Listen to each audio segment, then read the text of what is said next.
What's up, ladies and gentlemen? It's good to see you today on the SpeaknsEE Show. I ask you to like, subscribe, click that notification button so when I get information out, you can get information in. The SBA is now sending out tons of requests for those that are interested in an offer of compromise of lowering the SBA EIDL loans. This is particularly vital because even though the SBA does not have congressional authority to forgive loans, it does have the power to delegate agreements and offers of compromise. It's always had that. It's somewhat almost as commanding and effective as EIDL forgiveness, but it cannot be defined or written in text as forgiveness. But it's close to forgive a great portion of it. Should you do this?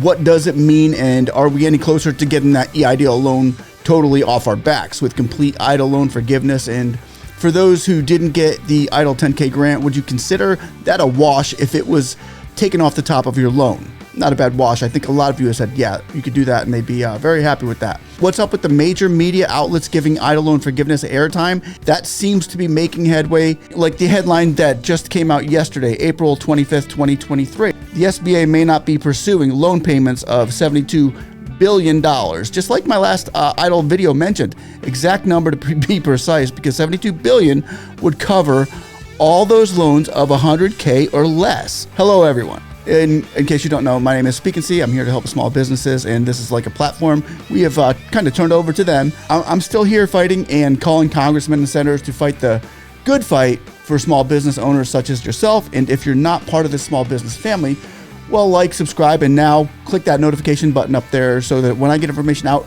you can get information in. And before we start, can somebody say, hey, we still want our 10K and EIDL loan forgiveness? Yeah.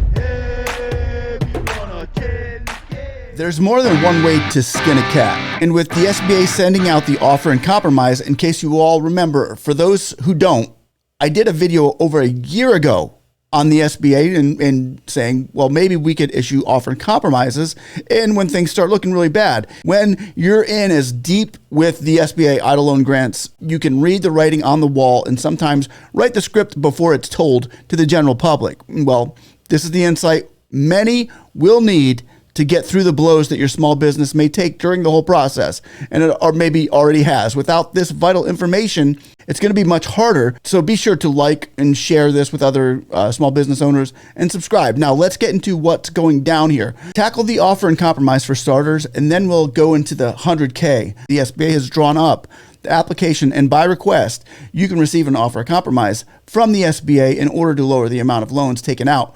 And for this video, I do have to mention that this is not legal advice. This is for entertainment purposes only. And before you move forward in this, I would suggest anyone out there get legal advice for their business by your personal CPA, or I would advise professional counseling. Again, I'm not giving legal advice. If you're thinking about moving forward in the OIC, the offering compromise, be sure to protect yourself for the future, because anyone who just goes out and blindly fills out an OIC application, it could actually drain you dry and leave you penniless without a bucket or asset left to, well, do anything. There's a lot of moving finances, liquidating assets, and securing your future before you fill this out. Some people will sell off their assets for hard cash. Some will transfer funds from business to personal accounts or other personal accounts for that matter. Now, I'm not saying do this. I'm just telling you what some people do, because if they didn't, they would have nothing left to live on or build a new business with. I'll leave links down below to these two forms for you to overlook. One will be the offering compromise. The other will be 770. This is the offering compromise form. And the 770, which will itemize your business and give an evaluation of it. So I'll be personally requesting this form, and we'll be making a video on filling out these in the near future for those of you who need help in that area. We're going to be doing that here on this channel. This is the form that is on the SBA. I want to make sure that it's the exact one that is going to be sent out for EIDLs. Right here, when you read this, notice it says this offer may be submitted only after liquidation of all collateral pursuant agency guidelines. COVID EIDLs are not able to be forgiven. See, there's the text they have to use. It cannot be forgiven, but they can be a compromise. So they could take some money, a lot of money off your loan, which would be a humongous help for a lot of people. But I want to make sure we're going to be getting the exact same form, and so should you. You should always make sure by calling the SBA agent and saying, send me a personal form. You can download this PDF. I'll leave links down below to where this is, ladies and gentlemen. And when you do, you're going to see this form right here. And this form right here, when you get to that page on the PDF or the SBA, it's going to be asking you a little bit lower to go download this form, which is the 7070, which will itemize it. So if you guys want to go download those right there, or take a look at them, at least PDF them on your computer or your cell phone, take a look at them and see what it's going to be entailing for the future of your business and which direction you should take, should you even take this direction, which a lot of people are starting to do this right now, including myself. I'm going to be doing this mainly for the purposes of making videos so that you guys will know exactly how this is going down, because we've been keeping you posted on this and updating you through step by step in this SBA stuff, and we're going to continue to do that for you. So like they just said, the EIDL loans are not forgivable.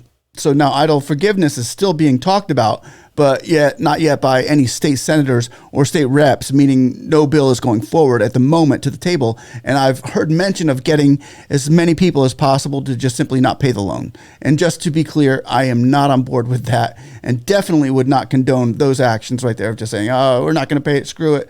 Let's just all try to buck the system.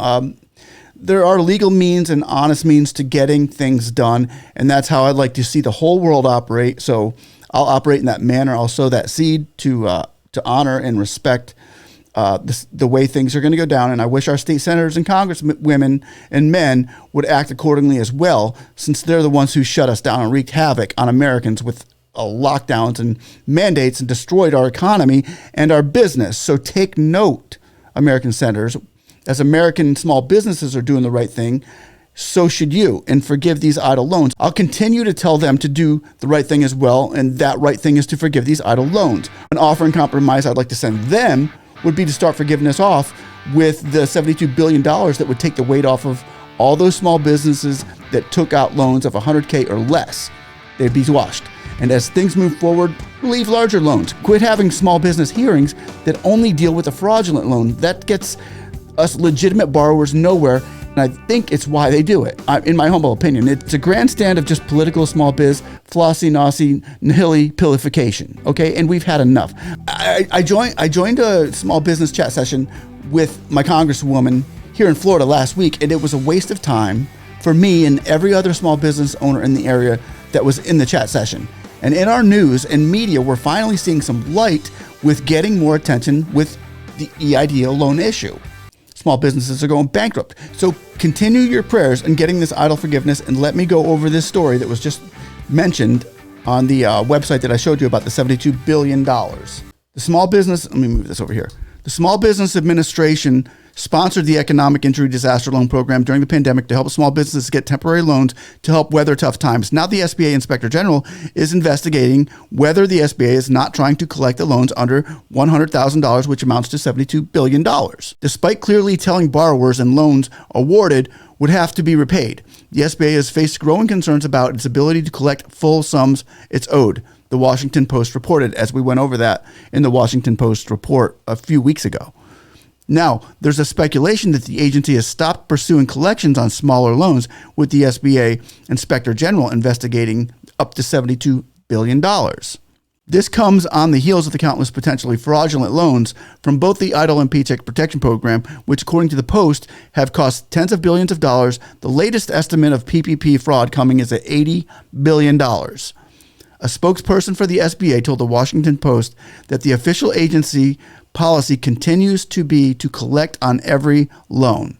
And that's what they're doing, and we are going to continue to pay our loans off, those of us who can. Those of you can't, for those of you who are saying, oh, my 6 months of the 10% hardship is over. Well, you can call them up and request another 6 months of hardship. So they're doing this for a couple reasons. For one of the reasons is because they're finding out who the fraudsters are and who they're not. So if you're paying your loan and saying, okay, I still can't pay, well, highly unlikely you're a fraud. If your intent is to pay this loan, then you're probably a legitimate business that wants to make good on your debt.